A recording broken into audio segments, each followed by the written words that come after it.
માવાની બરફી આપ જે હોશે હોશે ખાઈ રહ્યા છો તે ખાવા લાયક નથી, કારણ કે સાબરકાંઠાના તલોદમાં ઝડપાયું ભેળસેળયુક્ત માવો।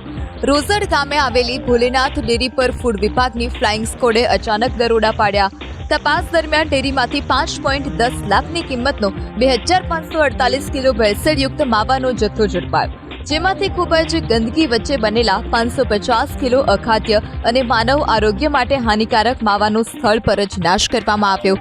આરોગ્ય રાજ્યમંત્રી પ્રફુલ પાનસેરિયાની સૂચના અને માર્ગદર્શન હેઠળ ભોલેનાથ ડેરી પર ફ્લાઇંગ સ્કોડે તપાસ કરી, જ્યાં મોટા પાયે ભેળસેળવાળો માવો બનાવવામાં આવતો હતો। ઉપરાંત કોઈપણ પ્રકારના જરૂરી લાયસન્સ વગર જ સ્વીટ બરફીનું ગેરકાયદેસર ઉત્પાદન પણ થતું હતું।